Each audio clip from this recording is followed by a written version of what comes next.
Dun, dun, dun, dun, AMUs. Okay, so we're going to be looking at atomic mass units, which means decimals are going to be everywhere.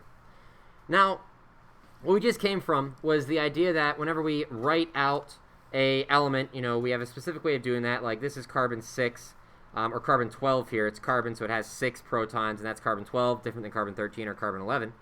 But we actually use carbon 12 for a very specific case. Carbon 12 is the standard.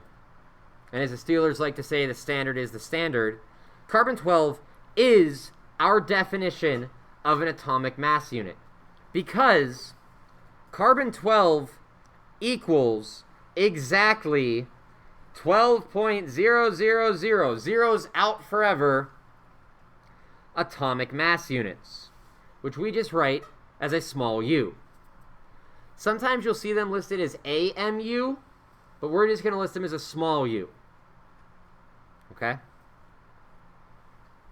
Now, if carbon equals exactly 12 atomic mass units, then we need to figure out what is a proton in terms of atomic mass units. What is a neutron in atomic mass units? What is an electron in atomic mass units? It turns out, and get your decimals ready, it turns out the following. The mass of a single proton is equal to 1.007276 atomic mass units.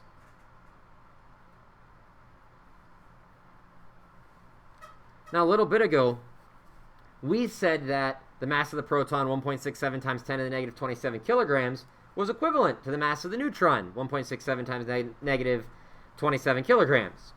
But that's when we're talking about kilograms. We really don't care.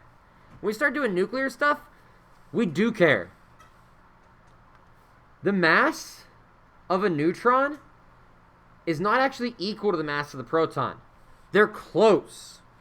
But a neutron is a little bit more massive.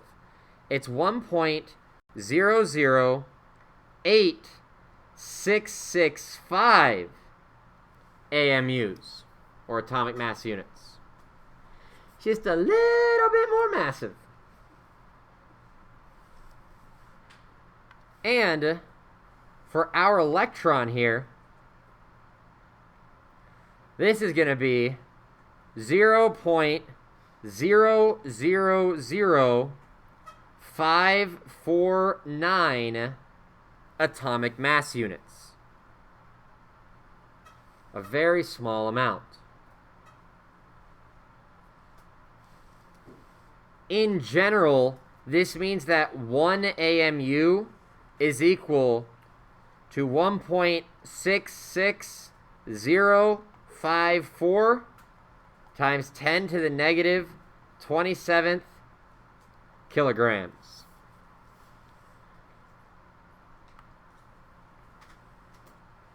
These are things that I've never memorized. Put these somewhere where you'll have easy access to them, because we're going to be using these quite a bit looking at nuclear. Okay? Now, in a really weird way, we've said that atomic mass units can be equal to kilograms. Now, in a really weird way, we said that atomic mass units are equal to some amount of kilograms. But how do we get that? Well, and this is going to be weird, but think of this. We know from Einstein that E equals mc squared. And I know, that equation isn't complete. If we wanted to complete it, we'd have to say, those are quantities squared and then plus the PC squared. But what I can really just say here is, look, these are all energies, and we also know that the momentum of light multiplied by the speed of light, that's an energy too, okay? Now, what this means is that if we just take a look at this, an energy divided by the speed of light squared is equal to a mass. That is what that's saying. So if I take an energy and divide it by the speed of light squared, I am going to get a mass. Well, if I take something like 1.66054 kilograms, or an atomic mass unit, and I play this game, what is the energy of one atomic mass unit? Well, this would be like E equals mc squared, right? So this energy is the atomic mass unit, which is 1.66054 times 10 to the minus 27th, times the speed of light squared. And we're not just going to use 3.0, we're going to say 2.99 times 10 to the 8th squared. That will give us some amount of energy in joules. However, what I'd like to do is I'd like to convert this into electron volts. So what I'll do is I'll divide this by the number of joules in an electron volt. Normally we just divide this by 1.6 because that's like the elementary charge, but technically speaking, it's 1.6022 times 10 to the minus 19 joules per EV. So what we're going to get here is we are going to get some number, and it's going to give us 931.5 mega electron volts.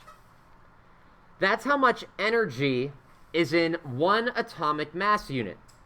And we were able to actually find that through particle colliders and doing some work with those. Now, this also means that if one atomic mass unit has this much energy, then I can technically just rewrite the atomic mass unit's mass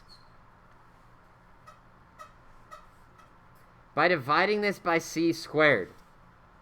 And instead of using c squared as a number, I'm going to use it as a unit, which is a little weird because what I'm able to say now is that 931.5 MeVs per c squared is the mass of one atomic mass unit. And of course, that has to make sense because if I take this mass and multiply it by c squared, if I take 931.5 MeVs per c squared, my computer glitches out, and I multiply it by c squared, the c squares go away, and what is mc squared? Well, energy equals mc squared, which is exactly what we're left with. So while you can think of the atomic mass as having, 1.66054 times 10 to the minus 27 kilograms, you can also think of it as just being equal to 931.5 MeVs per c squared. And this will come up and help us a lot later on, because we're going to be using this E equals mc squared equation again in order to find energies that are stored internally into something, like binding energies here, okay? So kind of an interesting thing that we see there. One other kind of footnote regarding all this, when we actually want to figure out like how large a nucleus is, we can think about adding spheres together. In general, the radius of a nucleus is approximately equal to 1.2 times 10 to the minus 15 meters multiplied by a to the 1/3 power. Where remember, a are protons and neutrons. It's the number of nucleons you have, okay? The way that we kind of get this, since that is the radius there, what we're able to say then is that the volume of some nucleus is approximated as a sphere. We're basically stacking spheres on top of each other. As we stack more and more of them, it gets a spherical shape. It's not perfect, but it's close. So we get that this volume is 4/3 pi r cubed, which when we plug this in for the r cubed, and remember this is approximate, what we eventually find is that this volume is 4/3 pi times 1.2, this would technically be femtometers, but we'll just put times 10 to the minus 15 meters multiplied by A. And this is a cube value here. What it really approximates down to, though, is the following. Your volume of your nucleus is proportional to how many nucleons you have inside of it. That's an important idea. Pretty much every nucleon you add to the nucleus is just increasing that volume by a fairly linear rate. Okay? So that's kind of a side note. It's not an important thing here. The big thing from this video was this idea of the masses and the atomic mass, but this is a kind of neat idea here too. What we're going to do with these masses of protons, neutrons, electrons, and our atomic mass units next is we're going to get into binding energies, and we're going to start figuring out how we can make a really big bomb. But until next time, this is finished. Adios, and take it easy.